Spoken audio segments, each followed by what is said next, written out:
Good morning students. Class 8 के third chapter में हम लोग को पढ़ना है working with MS-SS 2010। In this chapter we will learn about what is data type.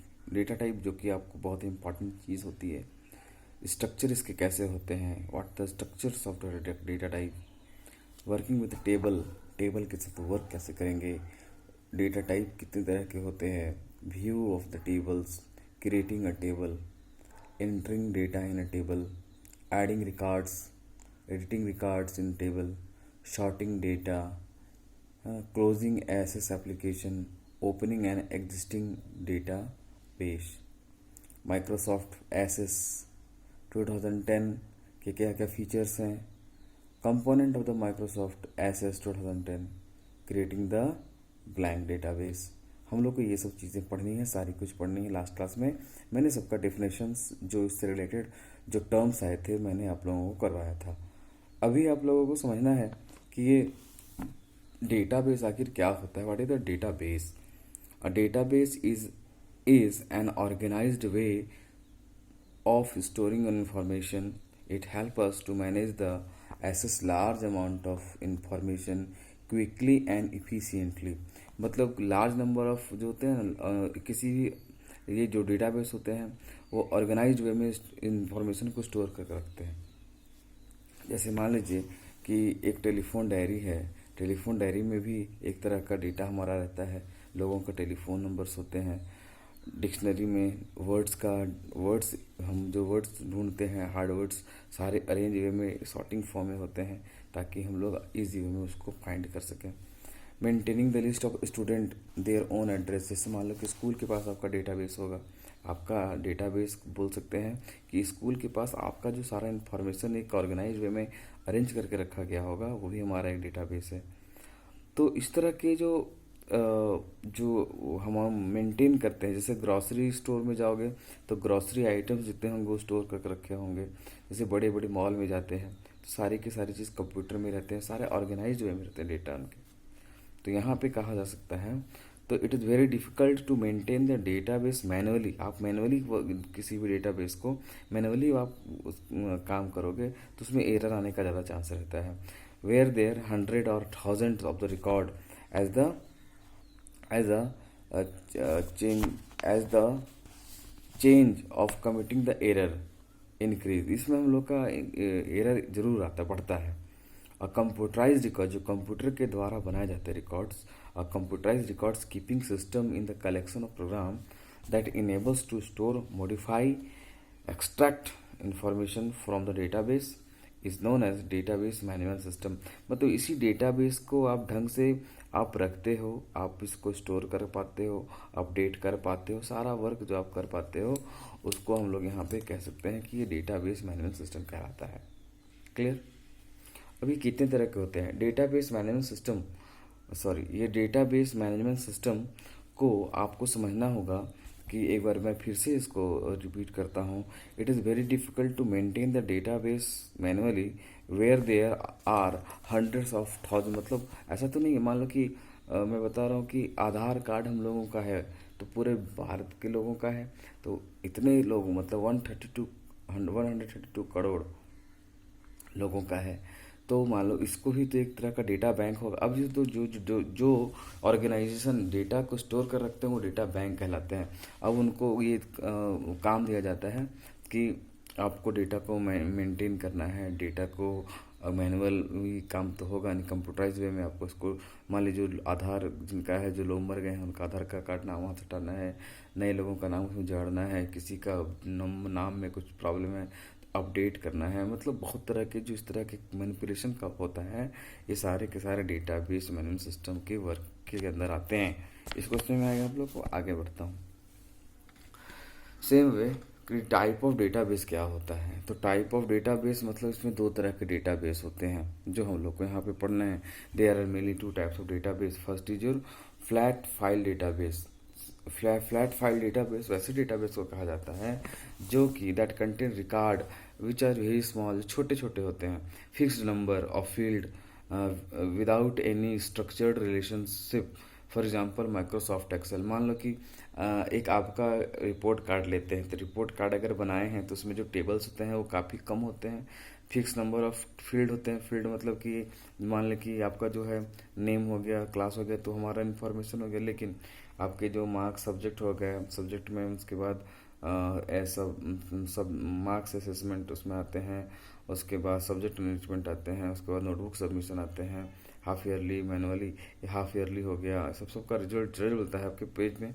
एक कंप्लीट वो होता है, उसमें नंबर ऑफ जो है टेबल्स रिकॉर्ड्स होते हैं, नंबर ऑफ मतलब बहुत सारे स्मॉल होते हैं। इस तरह के जो डेटाबेस कहलाते हैं, मतलब फैक्ट फाइल डेटाबेस कहते हैं। उसके बाद आते हैं हम लोग रिलेशनल डेटाबेस। रिलेशनल डेटाबेस में क्या होता है कि एक तरह का store several table link those together to get the common piece of information. For example MS Access जो हम लोग को पढ़ना है। उसके बाद माइक्रोसॉफ्ट में एक हमारा है SQL, इसको फुल फॉर्म होता है structured query language. Structured query language हो है, इसमें हम लोग को जनरली ओरेकल, ये तीन होते हैं रिलेशनल डेटाबेस। और होते हैं दो तरह के डेटाबेस, एक flat file database, second relational database. उसके बाद हम लोग को जो थर्ड में इसमें जो जानना है उनको बोलते हैं हम लोग स्ट्रक्चर ऑफ डेटाबेस। अब डेटाबेस का आपको स्ट्रक्चर पहले आप जानते हैं, उसके बाद आप इसमें हम लोग को काम कैसे करेंगे ये हम जानेंगे, ये बताएंगे। So let's start the structure of database. तो स्ट्रक्चर ऑफ डेटाबेस में कह सकते हैं a database contain a specific structure of store data. इस एक स्पेसिफिक स्ट्रक्चर होता है जो डेटा को स्टोर करता है। डेटा वही जो हम लोग रखते हैं, number of telephones, addresses, student का नाम, नेम, रोल नंबर, क्लास, इस तरह के जो होते हैं उनको हम लोग कहते हैं, यही स्ट्रक्चर्स में आता है। सबसे पहले आता है टेबल। टेबल जो मैंने आपको बताया था, टेबल सबसे यही टेबल जो है building block of the database का बिल्डिंग ब्लॉक है। ये इसके अलावा आप डेटाबेस की कल्पना नहीं कर सकते हैं। They store the complete data in a structured manner, एक तरीके से इसको रखते हैं in the form of row and column. Row and column तो समझते हैं कि आपका रो इस तरह से हमारा रो हो गया, रो हो गया, और कॉलम जो आप जो इधर से ABCD लिखते हो, और ये आपका रो 1 2 3 4, इसके कॉम्बिनेशन से जो बनते हैं उनको हम लोग टेबल कहते हैं। Every table has a finite number of row and column, मतलब इसमें जाते रो भी मिलेंगे। जैसे हम लोग ऊपर में ABCDEFGH हम लोग आगे तक बढ़ गए तो उसमें इनफाइनाइट हो गया। इधर 1 2 3 4 5 6 बढ़ गया, उसको हम लोग रो को हम लोग इनफाइनाइट बोलते हैं।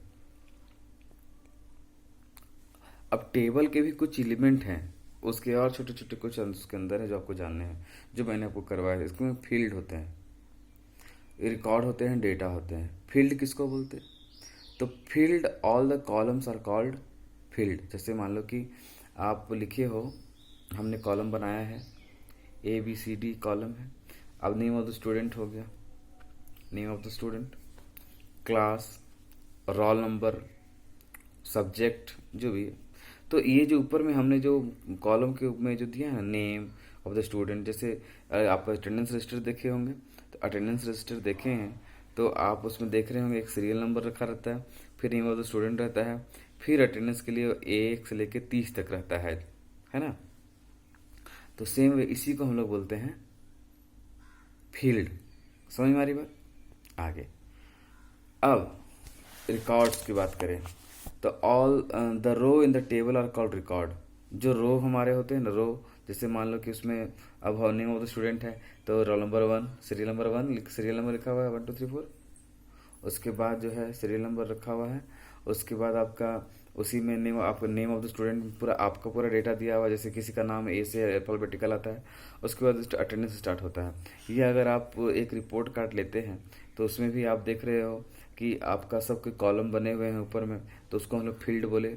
उसके अंदर जो जितनी इन्फॉर्मेशन है सारे के सारे रिकॉर्ड कहलाए। इजी? ओके। थर्ड है data, a set of structure that represented the valid value of is known as data.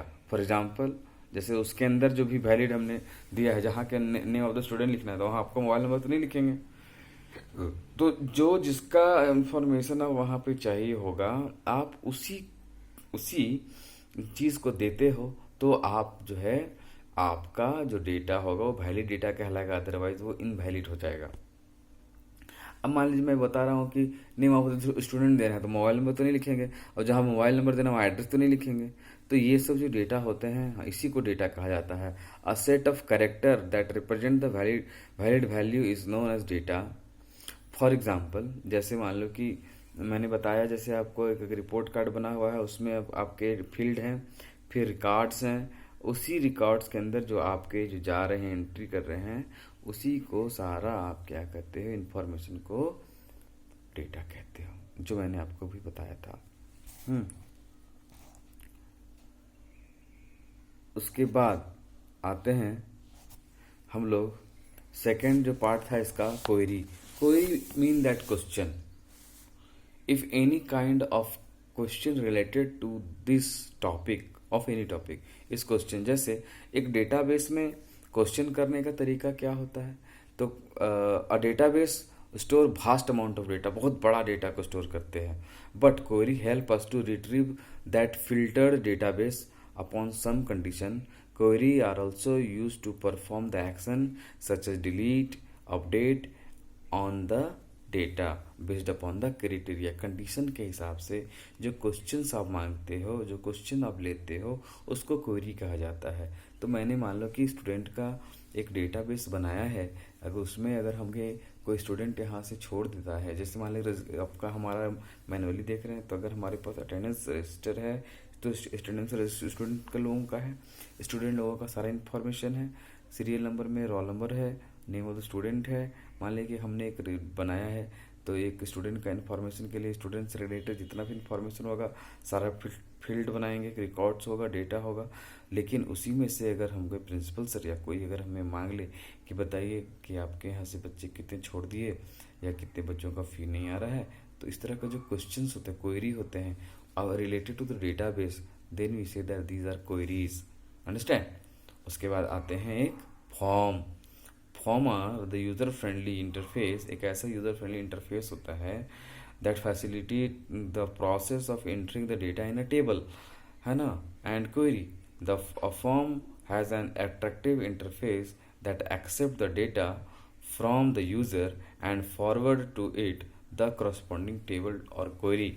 फिर से एक बार, forms are the user friendly interface, एक यूजर फ्रेंडली इंटरफेस होता है। इंटरफेस का मतलब ये होता है कि आप जो भी चीज़ को देखते हो कैसा वो आप हो रहा है, एक दूसरे से इंटरेक्शन का जो प्रोसेस होता है उसको इंटरफेस कहा जाता है।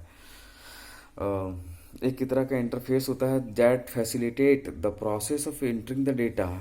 एंटरिंग डेटा का करने का एक प्रोसेस होता है कि कैसा आपका वो दिख रहा है ना। Table and query, a form has an attractive interface that accept the data. हाँ, ये मैं इसको लैब में भी करेंगे, आज इसको बहुत इजी है, इसको करना भी बहुत आसान है, करेंगे हम लोग इसको। A user and forward it that the corresponding table और क्वेरी।